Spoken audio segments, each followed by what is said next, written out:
a glittering equestrian gala, a billionaire's world of champagne and applause.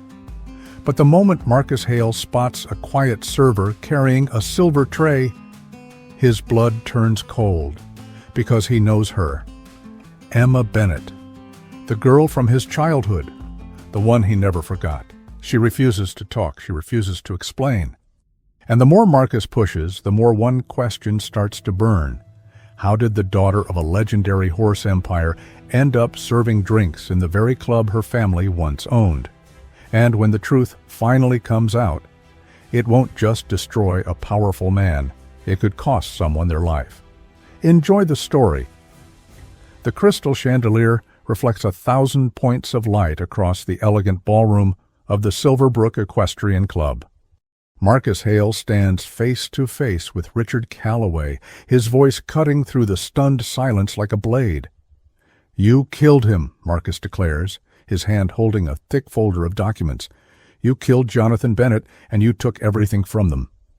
Richard staggers backward, his perfectly groomed silver hair finely disheveled, his charming mask cracking. Behind Marcus, a woman in a server's uniform stands trembling, tears streaming down her face, tears that have been building for 7 years. This is not how anyone expected the autumn gala to end, but this is exactly where it needed to go. 6 weeks earlier. The valet takes Marcus's keys with practiced efficiency. Marcus Hale adjusts his cufflinks and surveys the sprawling grounds of the Silverbrook Equestrian Club. Rolling hills dotted with white fences. Thoroughbreds grazing in golden afternoon light. This is his world now. At 32, Marcus Hale owns half the commercial real estate in the state. He sits on 4 boards. His name opens doors that used to be slammed in his face. He is no longer the scholarship kid from the wrong side of town. "Mr. Hale," Gregory Whitmore approaches with his politician's smile.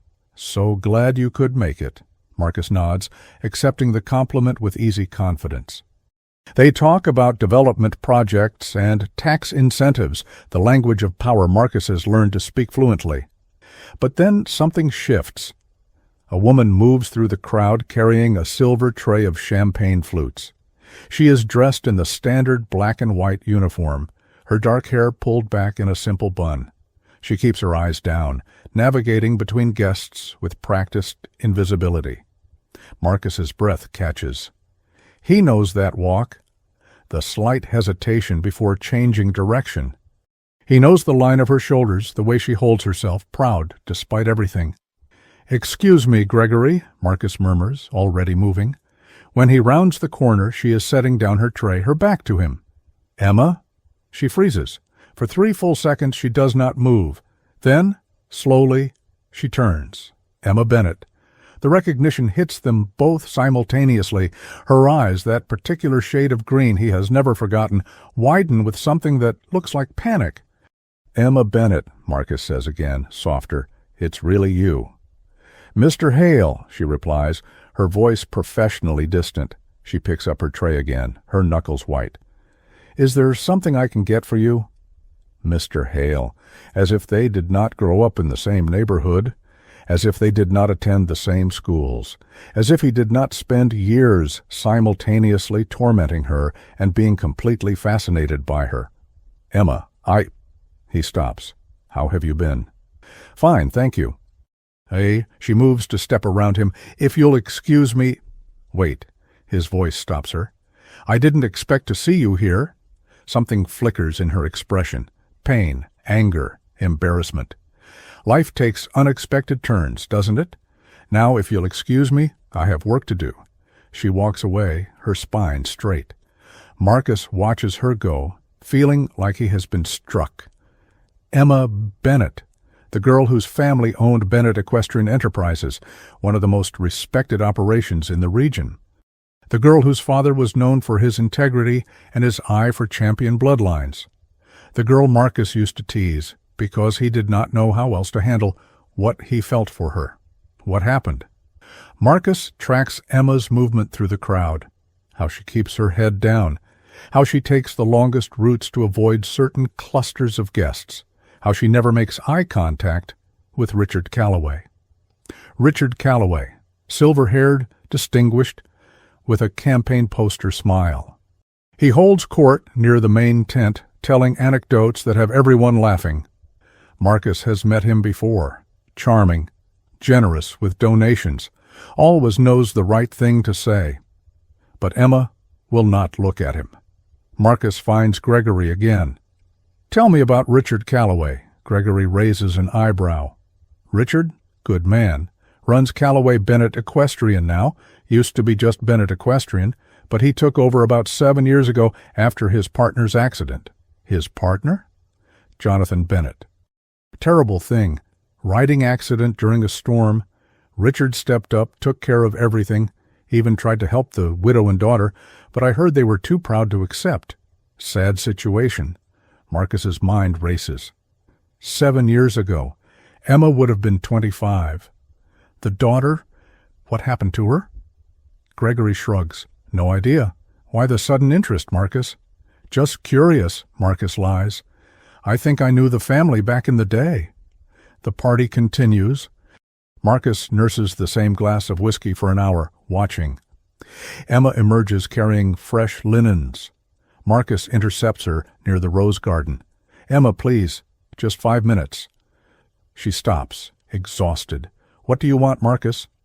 "I want to understand. Your family, your father's company, I remember it was thriving, and now you're serving drinks?" She laughs without humor. "Yes, Marcus, life is funny that way." "What happened?"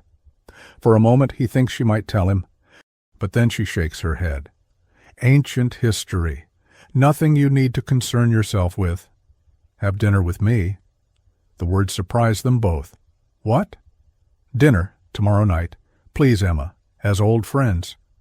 "We weren't friends, Marcus." Her voice is quiet but firm. "You made sure of that." The accusation lands hard. She is right. He spent years making her life difficult. Stupid pranks, mocking comments, the cruelty of a boy who did not know how to process his feelings. "I know," he admits, "and I was an idiot. But we're not kids anymore. Let me apologize properly. One dinner." She studies him for a long moment. "One dinner, somewhere quiet. And if you make me regret this, we're done." "Understood." They agree on a small cafe the next evening. The Bluebird Cafe sits between a laundromat and a used bookstore. Marcus arrives early, nervous in a way million-dollar deals never make him. Emma arrives exactly on time, wearing jeans and a simple green sweater. "Hi," she says, sliding into the booth. "Hi, thank you for coming." They order coffee and pie. After careful small talk, Marcus looks directly at her. "I'm sorry, Emma. For everything I did when we were kids, the teasing, the pranks, you didn't deserve any of it." Emma blinks, surprised. "Why did you?" Marcus traces his cup's rim. "Because you represented everything I didn't have. Your family had stability, respect, a business everyone admired. My mom worked 3 jobs. I wore the same shirts on rotation, and you were kind to everyone, even me, and I hated that it mattered. So you made me miserable." "Yes, and I was wrong." He meets her eyes. "You didn't deserve it, Emma." She is quiet, fingers wrapped around her mug. "Thank you," she finally says, "for saying that. Can I ask what happened? With your family?" The shutters come down. Emma looks away. "My father died," she says flatly. 7 years ago, riding accident. And after that, everything fell apart. But the business, Richard Calloway, at Richard's name, something flashes in Emma's eyes. "Richard took over the business," Emma continues, carefully neutral. "There were complications with my father's estate, legal issues. By the time everything was sorted, there was nothing left. The company, the house. It all belonged to Richard." "How is that possible?" "Apparently my father had debts. Apparently he'd signed documents giving Richard control. Apparently a lot of things." The word drips with disbelief. "You don't believe it," Marcus says. "It doesn't matter what I believe. The lawyers, the courts, everyone said it was legal. My mother didn't have money to fight it, so we accepted it and moved on." "Where's your mother now?" "She cleans houses. for women who used to be her friends. Emma's voice cracks. She's 56, Marcus, and she works for people who used to have tea in our sunroom. Marcus feels rage building. And you? I work wherever I can, catering mostly, sometimes retail, whatever pays. Emma, it doesn't add up. Your father was respected. Everyone knew his integrity, and you're telling me he had secret debts? That's what the document said. Did you see them? Emma shakes her head. Richard's lawyers handled everything. My mother was in no state, and I was just trying to keep us afloat. Let me look into this, with your permission. Look into what? It's been 7 years, Marcus. Maybe there's something everyone missed. He leans forward. I have resources now, connections. Let me dig around. If everything was legitimate, at least you'll know for certain. Then what? Sue Richard? With what money? I'd take it on, and I'd make sure you have the best legal team. Emma stares. Why would you do that? Because you deserve the truth, he says. Because your mother deserves it, and because I have a feeling this whole thing is going to unravel. She looks at his hand, hovering near hers. For the first time, he sees a flicker of hope. Okay, she whispers. Okay. Marcus calls his attorney, David Chen, the next morning. I need everything you can find on Bennett Equestrian Enterprises, specifically the ownership transition from Jonathan Bennett to Richard Calloway 7 years ago. That'll require digging. Most won't be public record. I don't care what it requires. I want every document. This is personal, isn't it? Yes. Pius? All right, give me a week. Marcus makes discreet inquiries through his network, people who remember Jonathan Bennett. Terrible tragedy, says Thomas Hartwell, an old-timer. Jonathan was checking fences during that storm, which never made sense. Jonathan was cautious. He wouldn't risk himself in weather like that. They? Marcus asks. Richard found him, said Jonathan asked him to come by, and when he arrived he found Jonathan's horse and Jonathan on the ground. Another contact adds, strange how quickly everything transferred to Richard. Usually there's months of probate, but within 6 weeks, Richard had full control. Between phone calls, Marcus sees Emma. They meet at the Bluebird Cafe every few days, ostensibly for updates, but really because he craves her company. She tells him about the past 7 years, the shock of her father's death combined with losing everything, her mother's breakdown. Emma, at 25, suddenly responsible for everything. I got a job at a grocery store, Emma says, then evening shifts at a restaurant, then weekend catering. I was working 80 hours a week just to cover rent and my mother's medical bills. There was no time to process anything. And your friends? Emma's smile is sad. Gone. Most couldn't handle the change, or maybe I couldn't handle their pity. Either way, I stopped returning calls. It was easier to disappear. Troy, Marcus tells her about himself too, the scholarship that changed his life, working multiple jobs, his first real estate deal, a rundown duplex he renovated and flipped. I was terrified I'd fail, he admits, so I worked constantly. Every deal had to be perfect. I built my company on the principle that losing wasn't an option. And now I have more money than I know what to do with and no one to share it with. Emma reaches across the table and squeezes his hand. It is the first time she has touched him voluntarily. You're not alone now, she says softly. Something shifts between them. The careful distance starts to crack. Marcus realizes he is falling for Emma Bennett all over again, but this time he is old enough to recognize it. Love. 3 weeks later, David calls. You need to come to my office right now, Marcus. Marcus is there within 20 minutes. Documents spread across David's desk, multiple screens displaying legal filings. I found something, David says. Marcus, this is big. He slides a folder across. Marcus begins to read. Documents detailing the transfer look legitimate at first, but as Marcus reads deeper, he sees the cracks. The dates are wrong, David explains. These documents are supposedly signed 6 months before Jonathan's death.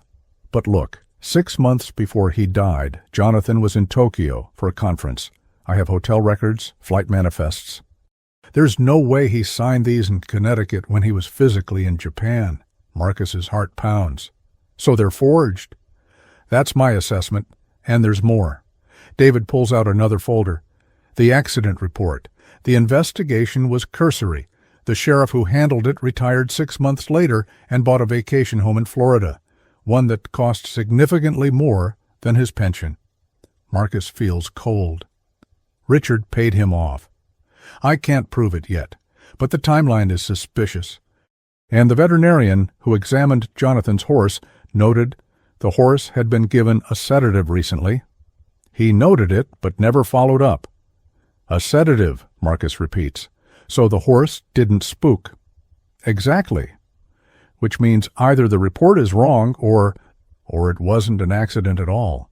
They look at each other. We need more, Marcus says. Ironclad proof. Marcus, if Richard really orchestrated Jonathan's death, he won't go down quietly. This is dangerous. I know, keep digging. And David? Be careful. That evening, Marcus meets Emma at the cafe. We found something, he says. Emma, we found proof the documents were forged.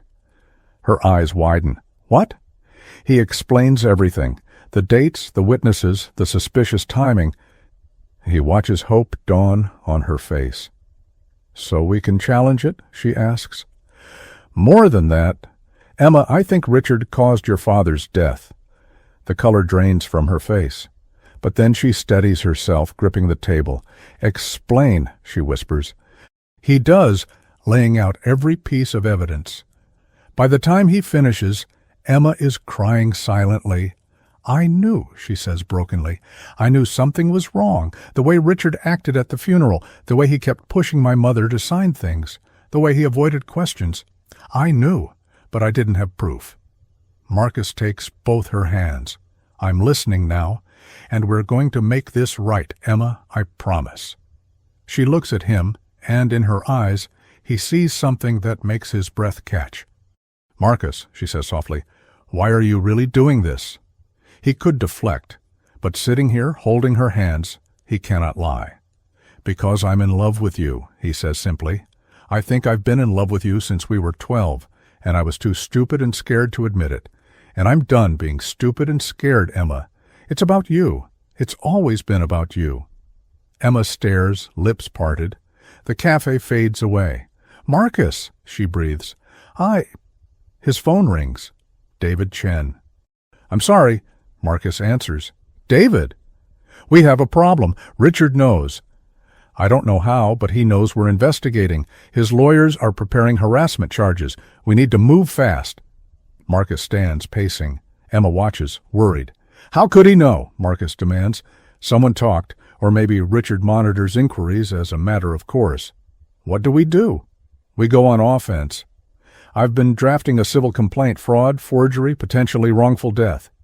But if we file now, it's messy. We don't have everything yet. Marcus looks at Emma. She has been through so much already, but she deserves the truth. File it, Marcus says. File everything we have. Marcus. File it, David. Today. He hangs up and sits across from Emma. Things are about to get difficult. Richard knows we're coming for him. It's going to get ugly. I don't care, Emma says, steel in her voice. File whatever needs to be filed. I'm ready. Your mother. We should talk to her first. I'll handle my mother. You handle Richard. That night, Emma tells Catherine everything. Her mother listens without interrupting, her expression moving from confusion to disbelief to rage. Richard did this, Catherine says when Emma finishes. It is not a question.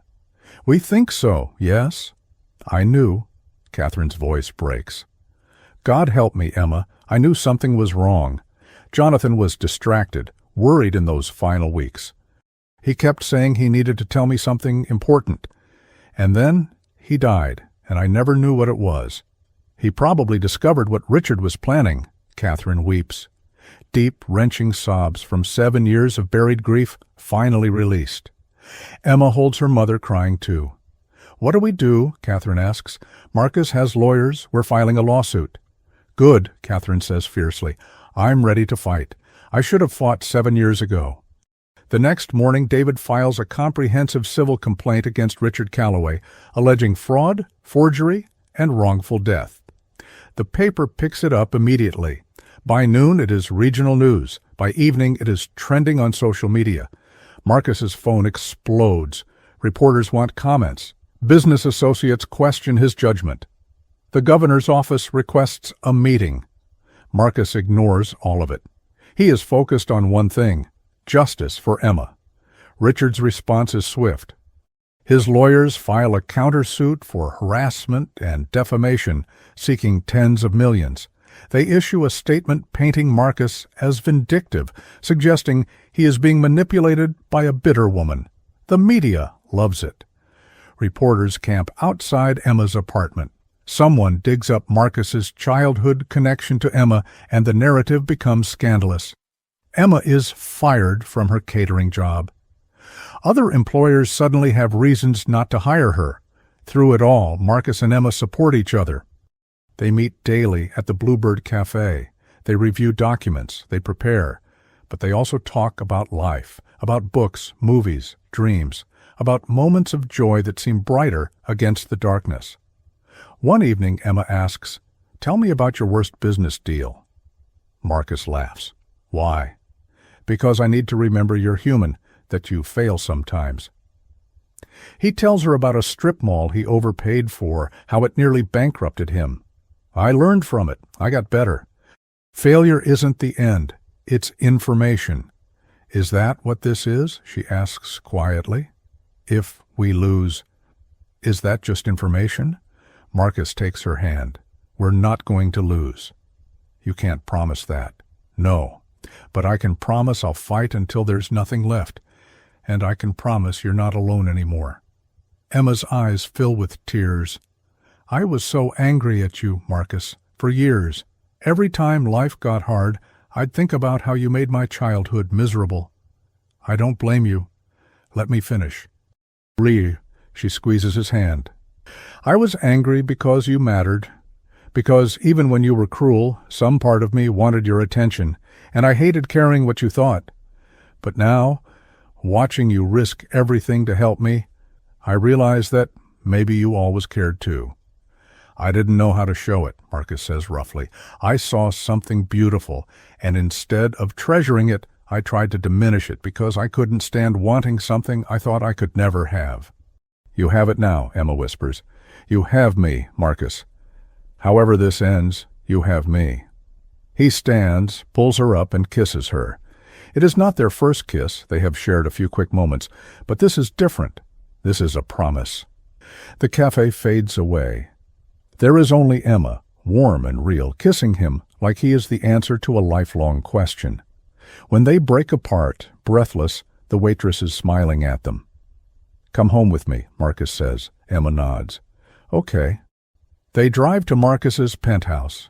She walks through the open living space, taking in the expensive but impersonal furniture. "You weren't kidding about being alone here," she says. "It's been empty, but it doesn't feel that way now." She turns to face him. "We're a mess, aren't we? Two workaholics with baggage." "Probably," Marcus agrees. "Is that a problem?" "No," Emma says, crossing to him. "I think we're exactly what each other needs."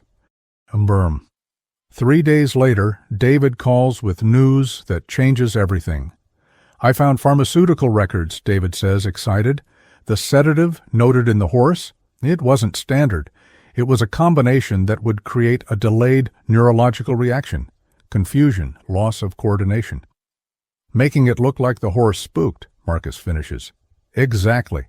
And that combination requires specialized knowledge. I tracked down the records. Richard's private veterinarian ordered that drug combination twice, once legitimately, and once 4 days before Jonathan died." Marcus's pulse quickens. "That's it. It's good, but not airtight. We need more." Marcus spends the next week digging. He hires a private investigator. He reaches out to former employees. Slowly, a picture emerges. Richard was drowning in debt 7 years ago. He needed Bennett Equestrian, specifically full control to use as collateral for loans. But Jonathan wasn't interested in selling or giving up control. He was suspicious of Richard's financial management and had started asking questions. So Richard created a solution, forged documents. An accident that would look tragic but unsuspicious. It was methodical, cold-blooded, and it almost worked. As evidence mounts, the media narrative shifts. Reporters start asking harder questions about Richard's story. Richard escalates. His lawyers file for an injunction. When that fails, they leak damaging stories about Marcus, mostly false but effective. One evening, Marcus returns home to find his apartment has been searched. Nothing taken, but files disturbed, his computer tampered with. "You need security," David insists. "Both you and Emma. This isn't just legal warfare anymore." Marcus hires professional security. He moves Emma and Catherine to a secure apartment he owns. He varies his routes, lives like a man with a target on his back, because he is. The preliminary hearing is scheduled for December.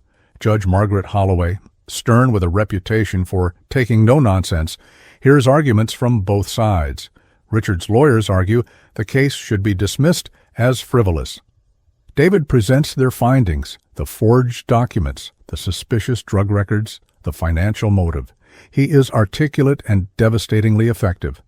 Judge Holloway reserves her ruling, but her expression suggests she is taking it seriously. That night, Marcus and Emma lie together in the new apartment, exhausted. "Do you think we'll win?" Emma asks. "I think we have truth on our side. If we lose, we won't. But if we do, I need you to know this has been worth it. These past months, fighting alongside you, it's been worth it, Marcus." Marcus cups her cheek. "We're not going to end up with nothing. We have each other, and that's everything." She kisses him, soft and lingering. The next day brings unexpected news. Richard wants to settle. He's offering full return of Bennett Equestrian to Catherine, David explains, plus $2 million. But you and Emma sign an NDA. No discussing the evidence, no further investigation. Marcus is immediately suspicious. "No, absolutely not." "Marcus, $2 million is blood money. Emma deserves the truth to come out. She deserves for everyone to know what Richard did. I need to present the offer to Emma and Catherine. Legally, they're the plaintiffs." Marcus knows David is right.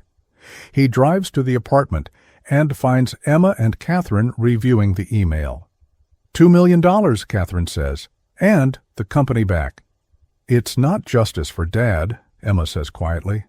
"Justice won't bring him back," Catherine points out gently, "but this could give you a future, sweetheart." Marcus watches Emma's face, seeing the conflict. "What do you think?" she asks Marcus. "I think it's your decision. I'll support whatever you choose." "That's not what I asked." "What do you think we should do?" Marcus takes a breath. "I think Richard is offering to settle because he's scared. I think we're close to something that could destroy him, and he's trying to buy silence. But I also think you've both sacrificed enough. If you want to take the money and rebuild, I understand." Emma walks to the window. For a long moment, she is silent.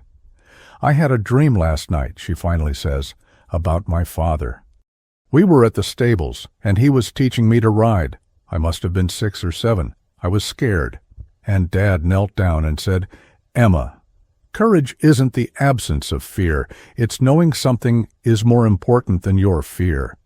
I woke up knowing exactly what he'd want me to do." She turns back. "We don't take the deal. We finish this." Catherine closes her eyes. When she opens them, they are bright with determination. "Your father would be proud," Catherine says. "All right, we fight." Then David informs Richard's lawyers. The response is swift. Richard holds a press conference declaring he tried to be generous, despite baseless accusations. He paints himself as the victim. Social media explodes. Half the internet thinks Marcus is a hero. Half thinks he's a villain. Through it all, Marcus keeps digging. And finally, 2 weeks before trial, he finds it. A bank deposit of $50,000 into the retired sheriff's account, dated 2 months after Jonathan's death. The deposit came from a shell corporation that traces back to Richard's business holdings. David nearly weeps with relief. This is it. This proves the cover-up. Combined with everything else, this case becomes undeniable. They file an emergency motion. Judge Holloway agrees to review it. The night before the hearing, Marcus gets a call from an unknown number. "Mr. Hale?" Richard Calloway's voice is smooth. "We should talk. I have nothing to say to you." "Us? Not even if I'm willing to discuss settlement terms more favorable to everyone?" "Your last offer was rejected." "I'm prepared to be more generous. Meet me tonight at the Silverbrook Club. We'll talk like reasonable men and end this with dignity." Every instinct screams, "This is wrong. I'll bring my lawyer." Then there's no conversation. Just you, Marcus. Marcus hangs up and immediately calls David. "It's a trap," David says. "He's going to try something. Marcus, you cannot go." Emma, listening on speakerphone, says immediately, "Don't go." "Marcus, please. It's not worth the risk. I already lost my father to this man." The naked fear in her voice decides it. Marcus won't go. But Catherine Bennett has other plans. Catherine arrives at the Silverbrook Equestrian Club at 11 o'clock that night, wearing a recording device provided by the private investigator. She does not tell Emma or Marcus until she is already there. She leaves a voicemail for Emma. "I'm sorry, sweetheart, but this ends tonight. I need to hear him say it. If something happens, at least you'll have the recording. I love you." Emma gets the message 20 minutes later and panics. Marcus is already calling the police. At the club, Catherine walks through the unlocked entrance and finds Richard waiting in the grand hall, lit only by moonlight. "Mrs. Bennett," Richard says, "I was expecting Marcus." "He's smarter than to fall for your trap," Catherine replies. "But I'm not. I'm just a mother who needs to hear the truth. Did you cause my husband's death, Richard?" Richard smiles coldly. "Of course I did. Jonathan was going to expose me. I couldn't allow that." Catherine's breath catches. She has waited 7 years to hear those words. "How?" she whispers. "The drugs in the horse, the forged documents, the storm provided perfect cover." Richard takes a step closer. "He died quickly, Catherine, if it's any comfort." "You're a monster." "I'm a survivor." Richard's expression hardens. "But you've become a problem. You and your daughter and Marcus Hale. I offered you money and you refused. So now we do this differently." He reaches into his jacket. Catherine backs away, her heart hammering, and then the lights explode on, every switch flipped simultaneously. Voices shout, "Police, show your hands!" Officers pour in from multiple entrances, surrounding Richard. He spins, confused, and for a moment looks like he might fight. But then he sees the cameras. "News crews," Marcus called. Richard raises his hand slowly. His face transforms from menacing to confused, a man who cannot understand how he lost. "You're under arrest for conspiracy in the death of Jonathan Bennett," the lead detective says, stepping forward. Catherine sags against a wall, shaking violently. An officer helps her just as Emma and Marcus arrive.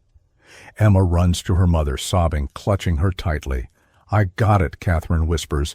"I got him to confess. It's all on the recording. It's over, sweetheart." The media circus that follows is unprecedented. Richard's confession, recorded and captured by cameras, becomes national news. The criminal trial is swift. With the recorded confession and the mountain of evidence David assembled, the case is airtight. Richard's lawyers attempt various defenses, but nothing works. The jury takes less than 4 hours.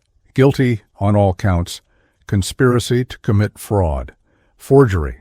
Conspiracy in Jonathan Bennett's death. Richard Calloway is sentenced to 20 years in prison. The civil case is resolved quickly.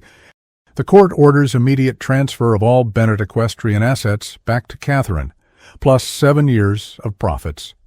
The monetary judgment is substantial. But money is not what matters most. What matters is Catherine standing in the stables, her stables again, running her hand along worn wood, tears streaming down her face. What matters is Emma walking the property that was her childhood home, finally able to grieve properly. What matters is the truth finally told. 6 months after Richard's sentencing, Marcus and Emma stand together at the newly renovated Silverbrook Equestrian Club. Catherine has purchased the club and merged it with Bennett Equestrian, creating something larger and better. Tonight is the grand reopening gala. But this time, Emma is not serving drinks. She is standing beside Marcus, greeting guests as co-owner of one of the most prestigious equestrian operations in the region. Catherine works the room with restored confidence and grace. She catches Marcus's eye and raises her champagne flute. Marcus returns the gesture, smiling. "You look happy," Emma observes, slipping her hand into his. "I am happy. Are you?" She considers. "I'm lighter. Like I've been carrying this enormous weight for so long, I forgot what it felt like to stand up straight. And now it's gone, and I can breathe again." It makes perfect sense. They step outside onto the terrace, away from the noise. The evening is cool, stars bright overhead, horses nickering softly in nearby stables. "I've been thinking," Marcus says carefully, "about the future." "Oh?" "My penthouse is too big for one person, and it's pretty empty. I could use someone to share it with. Someone who understands hard work and second chances." Emma's smile is slow and brilliant. "Are you asking me to move in with you, Marcus Hale?" "I'm asking you to build a life with me." He pulls a small box from his pocket, and Emma's breath catches. "I'm asking you to marry me, Emma. I'm asking you to take the boy who was too scared and stupid to appreciate what he had and let him spend the rest of his life making it up to you. What do you say?"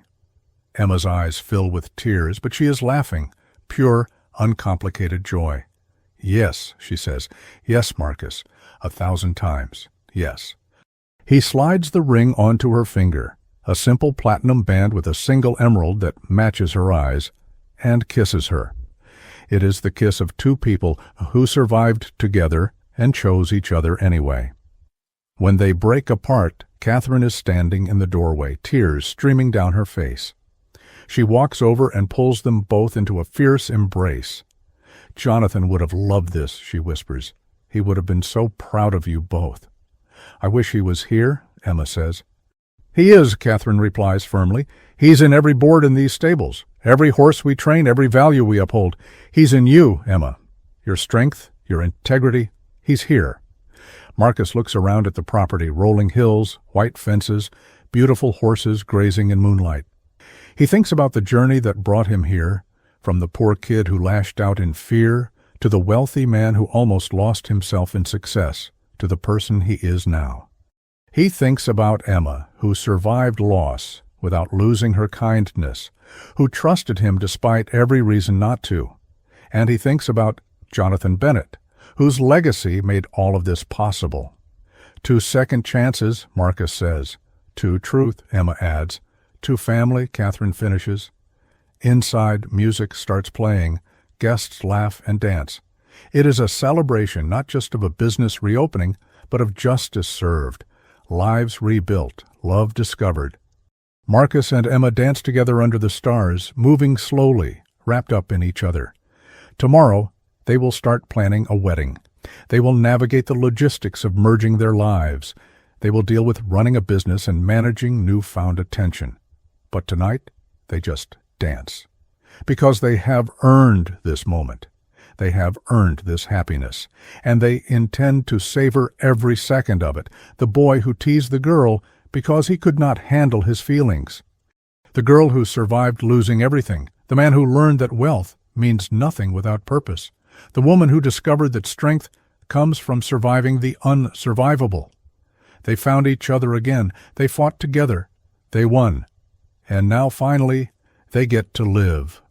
1 year later, Marcus wakes to sunlight streaming through the windows of the master bedroom in the renovated colonial house, the Bennett family home, restored to its former glory. Emma is already awake, standing at the window in one of his shirts, watching the horses in the paddock below. "Good morning, Mrs. Hale," Marcus says, loving the sound of it. Emma turns and smiles at him, that brilliant, unguarded smile she reserves only for him. "Good morning, husband." They have been married for 6 months. The wedding was held here, on the property, with Catherine crying happy tears and David Chen serving as best man. It was small, intimate, perfect. Marcus slides out of bed and wraps his arms around Emma from behind, both of them looking out at the land that represents so much: loss and recovery, justice and love, endings and new beginnings. "Your mother called?" Emma says. "She wants to know if we're still coming for Sunday dinner." "Of course. I promised to fix her leaking faucet, remember?" Marcus's mother lives in a modest house he bought for her. Not too large, not too fancy, exactly what she wanted. She cried when he gave her the keys, unable to believe her son, who once wore second-hand clothes, now owns half the city. "She's proud of you," Emma says softly, reading his thoughts. She tells everyone about her son who married the equestrian heiress. "Technically, you're the equestrian mogul. I just invest in commercial properties." "True, but you're learning to ride. That counts for something." Marcus groans. "I'm terrible at riding." "You're getting better. Last week, you only fell off once." They laugh together, easy and comfortable, in a way that still feels miraculous to Marcus. After so many years alone, so much time spent building walls, he never expected to find this, a partnership that feels like coming home. His phone buzzes. A text from David. "Court ruled in our favor on the Westbrook project. Congratulations." Marcus smiles and shows Emma the message. She kisses his cheek. "Told you you'd win." "We win," he corrects. "Always we." She, because that is the truth he has learned. Victory means nothing if you have no one to share it with. Wealth is just numbers without purpose behind it. He has Emma. He has Catherine, who has become like a second mother to him. He has Bennett Equestrian Enterprises, where he now serves on the board. He has Sunday dinners with his mother and weekly lunches with David. He has a life, a real life, full and rich and meaningful. Emma turns in his arms, looking up at him with those green eyes that still make his heart skip. "I have news," she says, her voice carrying nervousness and excitement. "Good news or bad news. Depends on how you feel about sleepless nights and dirty diapers." Marcus freezes. "You're pregnant? 8 weeks. I wanted to wait until I was sure before I told you." She bites her lip. "Surprise?" Marcus lifts her gently, spinning her around, laughing with pure, unrestrained joy. When he sets her down, he cups her face in his hands, looking at her with wonder. "We're having a baby." "We're having a baby," Emma confirms, tears streaming down her face. "Are you happy?" "Happy, Emma, He searches for words. "I'm everything. I'm complete. I'm terrified. I'm ecstatic. I'm the luckiest man alive." She kisses him, soft and sweet. "Our baby is going to have the best father, and the best mother, and the best grandmother." Marcus pulls her close. "Your mother is going to lose her mind." "In the best way. She's wanted grandchildren since I turned 25. They stand there, wrapped up in each other, contemplating the future that is unfolding, a future that once seemed impossible. Emma serving drinks at parties, Marcus alone in his penthouse, both trapped by circumstances and old wounds. But they fought their way out. They refused to accept injustice. They chose each other. And now they get to build something new. Not just a business or a legacy, but a family. A child who will grow up hearing stories about their grandfather Jonathan, about courage and integrity and fighting for truth. A child who will learn to ride horses and respect hard work and understand that wealth is meaningless without compassion. A child who will be loved fiercely by parents who know exactly how precious second chances are. "What should we name them?" Marcus asks. "If it's a boy, I'd like to name him Jonathan, after my father." "Jonathan Hale." "I like it. And if it's a girl?" Emma thinks for a moment. "Hope. Because that's what this is, isn't it? Hope, after so much darkness." "Hope Bennett Hale," Marcus murmurs. Perfect. They spend the morning telling Catherine, who does indeed lose her mind in the best possible way, crying and laughing, and immediately planning nursery decorations. They call Marcus's mother, who squeals with delight. They inform David, who congratulates them with his typical dry humor. Great! Another generation of Hales for me to represent legally. By evening, they are exhausted but happy, curled up together on the couch in their living room, the same living room where Emma once played as a child, now restored and filled with new memories. "Do you ever think about that night at the party?" Emma asks. "When you first saw me again?" "All the time." "Oepitas." "What went through your mind in that exact moment?" Marcus considers. Recognition first, then shock, then this overwhelming sense of wrongness, not that you were there, but that you were there in that capacity. It felt like the universe was out of balance. He runs his fingers through her hair. And underneath all of that, something I didn't want to admit, the same feeling I had when we were 12. That pull toward you, that need to be near you. "I wanted to run," Emma admits. "The moment I saw you, every instinct said to get as far away as possible, because you represented my childhood, and my childhood was connected to everything I'd lost. I couldn't bear the reminder." "What changed your mind about having dinner with me?" "The look in your eyes when you apologized. It wasn't pity, it was genuine remorse. And I realized that holding on to anger at you was just another weight I was carrying. I was so tired of carrying weight, Marcus. I wanted to set something down." "I'm glad you did." "Me too."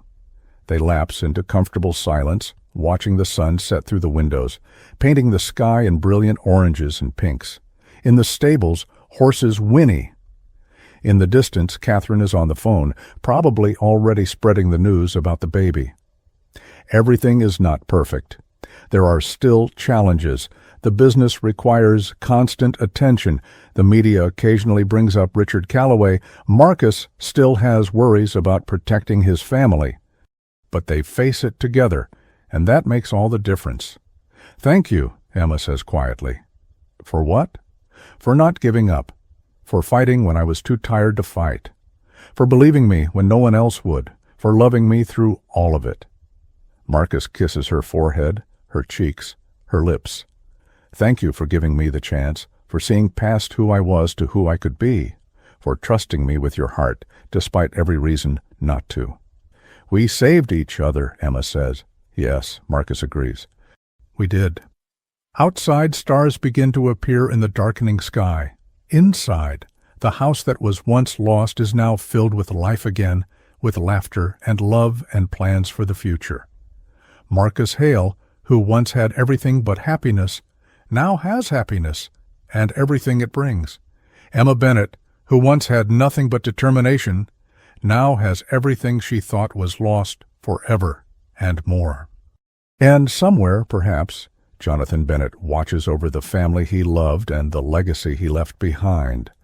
A legacy not of wealth or horses or property, but of integrity, courage, and the unwavering belief that truth will always, eventually, prevail. The road was long, the fight was hard, the cost was high, but love, true love, hard-won love, fight through everything love, is worth it, always. If this story touched your heart, moved your soul, or made you believe in second chances and justice, please subscribe to our channel. Your support means the world and helps us continue creating powerful stories that matter. And please, rate this story from 0 to 10 in the comments. We read every single one, and your feedback shapes the stories we tell next. Thank you for being part of this journey with us.